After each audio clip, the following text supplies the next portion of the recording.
Hello, this is Microphone Media. Please like, subscribe, and share. Thank you.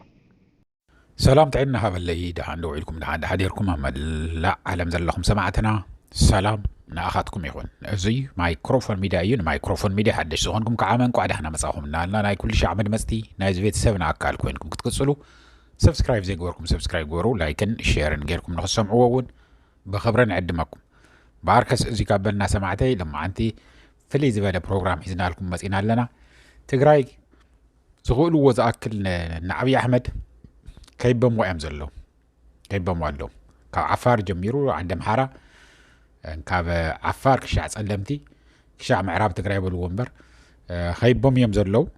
يوم معراب تقرايون تتحيزو يزلو تخافي فيديو تحيزو نسو خن الزرار ولا نخلي يناقن هذه كاو كله زجر من نسي ويكعمل تصبغ لي يحمق لي النور كيكونن جن زجر مني تقراي سخندق زي احتمارهم تقراي كندق زي احتمارهم بزو حالف انكوان تماريخهم تواريدهم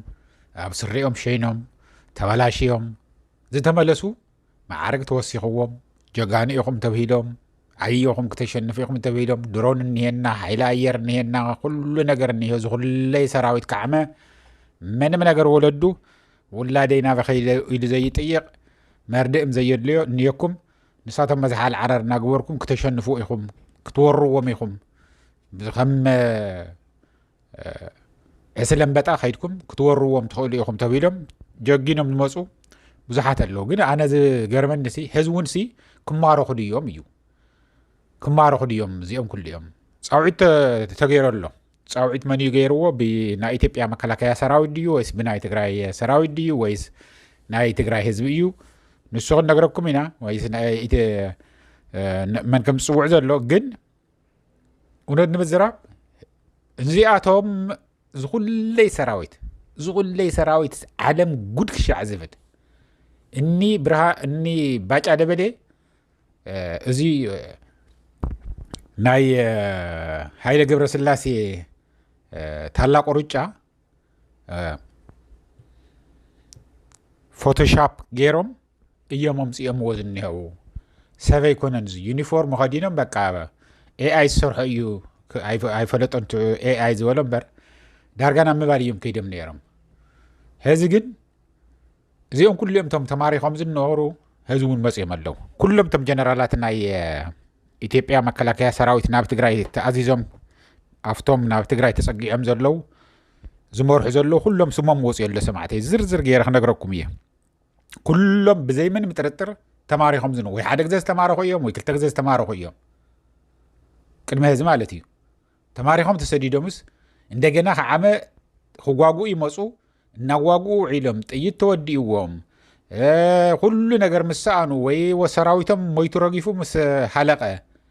እናቀተለካ ጎን خزل بصايካ እናقሰለ ዝጸንሐ አዛዚ ይሕዝዎሞ አብሊዖም አስቲዮም አጻዊቶም ትዝብለኒ ጃን መዲድ ሓደ ዝማራኹ ህዚ ላዕለዋይ ጀነራል ኮይኑ ተመዲበሎ ላዕለዋይ ጀነራል ኮይኑ ሲጋሩ እናሰተየ በቃ ዘና ኢሉ ምንም ነገር ዘይሰርሐ ከምታ ናይ ቀደም ናይ መከላከያ ሰራዊት እናሃለው ጃን መዲድ ዝነበረ እናዋግዑ ዝነበረ አዛዚ ሰራዊት ፈቲሖም ሰዲዶም ወስ እንደገና ህዝቡን ጀነራል ኮይኑ ናብ ትግራይ ተመዲበሎ ስማዓ ዝገርመኩም ብጣዕሚ ዝገርም እዩ ግን እስቲ ንመን እዮም ዝመዝ ተመዲቦም ዝነው ናብ ትግራይ እዩ ናብ ትግራይ እንግዲህ በሚእታት ተሸሓት ዝቁፀሩ ተራ ሰራዊት አለው ብዙሓት ወታደራት ሱልካ ተሓፊሶም እምሮ በሽተኛም ይኹን ንኽልተ መዓልቲ ስልጠና ተግሂቦም ምንም ነገር ስልጠና ዘይተዋሃቦም ዩኒፎርም ቀይሮም መዝሓል ዓረብ ክኾኑ ንዓብዪ ኣሕመድ ዝኾነ ይኹን ዝረገፈ ይርገፍ ኢሉ ዝለኣኾም ኣለው እቶም ላዕለዎት ኣዘዝቲ ግን ተፈሊጦም ነውና ሓደ ብሓደ እንመን እዮም እስቲ ከስምዐኩም እና መን እዩ ኢድኩም ሃው ዝበልውን ክነግረኩም እየ እቶም ተመዲቦም ዘሎ ብላዕለዋይትነት ኮኸብ ተፅዒንሎም ወጀጋኑ ኢኹም ክተሸንፉ ኢኹም ተባሂሎም ተሰዲዶም ዘለው ምዕራብ እዝ ሜጀር ጀነራል አማረ ባህታ እዙይ ትግራዋይ ዝመስል ኣይመስለኩምን ሰማዕተይ አማረ ባህታ ኢልካ ናይ አምሓራ ወይ ናይ ደቡብ ስም የለን ናይ ኦሮሞ የለን ንሱ ቀዳማይ እዩ ሓደ ወሉለይ ካልኣይ ምብራቕ እዝ ሌተና ጀነራል መሐመድ ተሰማ እውን ተስታውስዎ ኢኹም ካብ ወሎየ እዩ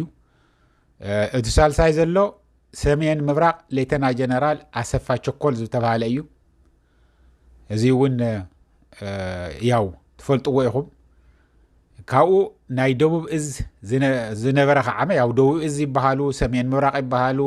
ምብራቕ ይበሃሉ ምዕራብ ይበሃሉ እምበር ህዚ ኣብ እዮም ከይዶም ነው ኩሎም ናብ ሰሜን እዮም ናብ ትግራይ እዮም መፅኦም ዝነው ቶም ናብ ትግራይ መፅኦም ከቢቦም ዘለዉ ካብ ዓፋር ጀሚሩ ክሻዕ ምዕራብ ትግራይ ዘለዉ እየ ዝነግረኩም ዘለኹ እና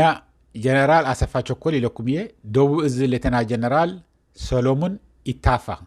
እዚ ኦሮሞ እዩ ማእኸላይ እዝ ሌተና ጀነራል ዘውዱ በላይ ሊስትሮ ዝበሃል ዘውዱ በላይ ዘውዱ ኺሮስ ከይትመስለኩም ዘውዱ ኺሮስ ኣይኮነትን የለውን እቶም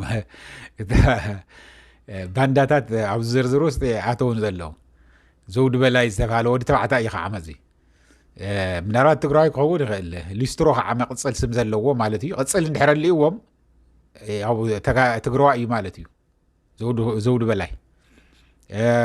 ቅድመ ህዝቢ እውን ነጊሮምና ነይሮም እዮም ብዙሓት ኣዘዝቲ ሰራዊት ናይ ትግራይ ከለዉ እዮም ኣብዚ መከላከያ ኢሉ ሓደ ናይ ድሕንነት ሰራሕተኛ ነጊሩን ከም ዝነበረ ነጊረኩም እየ ሻድሻይ እዝ መጀር ጀነራል ብርሃኑ ጥላሁን እውን እኒሆ ሰሜን ምዕራብ እዝ ከዓ ሌተና ጀነራል ብርሃኑ በቀለ እዚ እውን ፍሉጥ እዩ እቶ ዝቕፅል 10ኛ እዝ መጀር ጀነራል ይግዛው ናይ አቡኡ ስም የተፈለጠን መጀር ጀነራል ይግዛው 11ኛ እዝ መጀር ጀነራል አድማሱ ጸጋይ ምናልባት ትግራዋይ ክኸውን ይኽእል እዚውን አድማሱ ጸጋይ ምናልባት አምሓራውን ክኸውን ይኽእል ጸጋይ እዩ ዝበሃል ጸጋይ ኢልካ ታቦና የቦኦም ምናልባት ተዳቂሉ ግን አምሓራ እየ ዝብል እውን ክኸውን ይኽእል ካሊእ እቶ ዝቕፅል 12ኛ እዝ መጀር ጀነራል ጎበና እዚ ናይ ኦሮሞ ስም እዩ 13ኛ መጀር ጀነራል ተስፋዬ እቲ ዝቕፅል ከዓመ ፍሉይ እዝ ኮማንዶ ከዓመ ኮማንዶ ኣዛዚ ድማ ሹማ ኣብደታ እዩ ሹማ ኣብደታ እዚ ተፈለጠ ናይ ኦሮሞ ናይቶም ፍሉያት ሓይሊ ኮማንዶ ዘሰልጥን ሰብ እዩ እዚኦም ኩሉኦም እዮም ናብ ትግራይ ከቢቦም ተላኢኾም ዘለዉ ትግራይ ከንበርክኹ ትግራይ ከም ዘይነበረት ጌርና ትግራይ ከይትጋገዩ ሰማዕተ ሄዚ እንታይ እዮም ተባሂሎም ተልኢኾም ነው ትግራይ ከም ዘይነበረት ትግራይ ትበሃል ስነ ዝኸይትህሉ እዩ ከም ቀደም ይመስለክን ውሕጂ ወስደክን ኢልና እዩ ካብቲ ናይ ቀደም ዝገደደ እንታይ እዩ ክገብር ይረአኹም እንግዲህ ልዕሊ 1 ሚልዮን ህዝቢ ዝቐተለ ብዙሕ ብ100,000 ዝቁፅር ብ10,000 ዝቁፅር ዝተደፈራ ዝኹለይ ኣካል ዝጎደለ ገይሩ ነይሩስ ካብኡ ዝገደደ ክገብር እዩ ከም ቀደም ከይመስለኩም ውሕጅ ከይወስደኩም እንትብል ተሎ ካብኡ ዝገደደ እየ ክገብር እዩ ዝለና ዘሎ ንኸጥፈና እዩ ተዳልዩ ዝኒሄ ሰብኣይ እዚ ስለዚ እዚ ኩለይ ይድንፍዑ እዮም ዘለዉ ንሳቶም ቶም ህዚ ግን እንታይ ተፀውዑ ዝኒሄ መስለኩም ሰማዕተይ ያው ምንም ነገር ይትበሃሉ ኩልኹም እንተገይሮምዎ ፅቡቅ እዩ ጥይት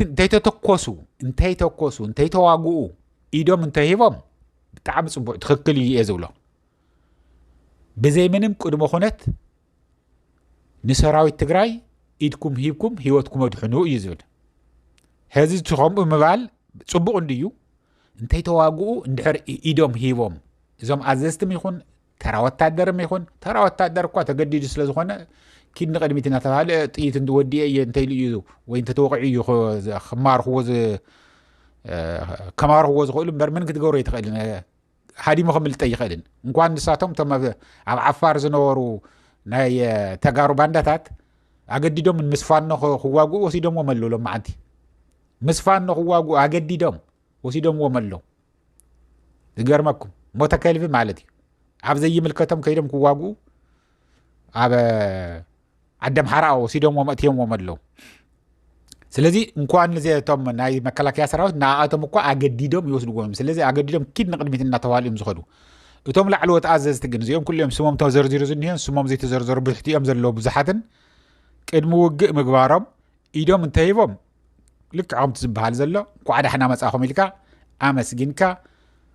أميتكا كاود حرز زجبر يجبر ያው تعد مفراسة ስለዚህ قرية مالتي وقت نحر تجميرو إثيوبيا تبهالي تولن اندحر تواقيهم بفلاي كعمل العلوت عزز تقوينا من ناتواقو اندحر تماريخهم جنبارهم كبهالا اللوم يزبلان تماريخ كا مخيرنا هنسدو منا قلم لهم انت ايخ قبرك كاز خيل موصيو قدم هزي إيدي هبا أدحينو من إيوم إلو سراوي تعيزو اندحر إيدي هبو بتعمز يصبقو يصريح اللي مالتي تستقبره في تقراي تستقبره صبق نقر زتقبره عبلي أخاس تخاس حكيمكا كيدو بلنا عدوهم الكاز تملسوه نزيو على تخفي لما اللو مالتيو جن كابن برهانو جولا جميركا كلهم تمام مكلاك يازنو انت ناس حدق زي تماريخهم يوم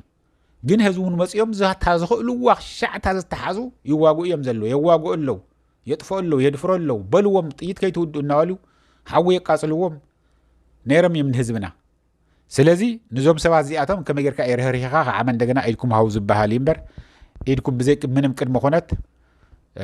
نسراوي تግራይ ايدكم هيبكم هيوتكم ادحنو زبل وصي له زي ابو السوشيال ميديا يرخيبيو ግን ካብ من كم زلطفو አይፈለጥኩን ዘለኹ ግን بتግራይ አንፈት ዝተውሃው እዩ بتግራይ አንፈት እዩ ንሕና ግን ከም ማይክሮፎን ሚዲያ ንብል ቀዲሙ ወግ እንት ጅመር እንተለም ይኹን ወይ እንት ተጀመረም ይኹን ሰራዊቱስ እንተ ኸኢሉ ሰራዊቱ ሒዙ ተዘይ ኮይኑ ኸዓመ በይኑ ኢዱ ዝሃበ بدب ተከባኺብካ ክእመጥ ኣለዎ ኣብ ትግራይ ክሻዕቱ ዝኾነ ትግራይ ሪፐብሊክ ክሻዕት ትበሃል ማለት እዩ እንድሕር እናዋግእ ህዝብና እናጨፍጨፈ ገዛ ንብረት እናቃጸለ እንድሕር ናብ ትግራይ ምእታው ጀሚሩ ግን ንዓየ ምሕረት ክንገብረልካ ኢና ህይወትካ ትርፌ ዝበሃል ቀልዲ እዩ ባጫ እዩ ዝኸውን ዘሎ ማለት እዩ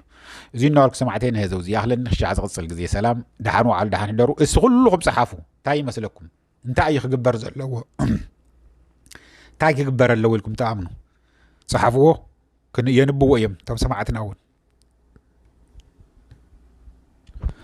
ክሻዕ ዝቕፅል ግዜ ሰላም ድሓን ዋዕሉ ድሓን ደሩ ቻው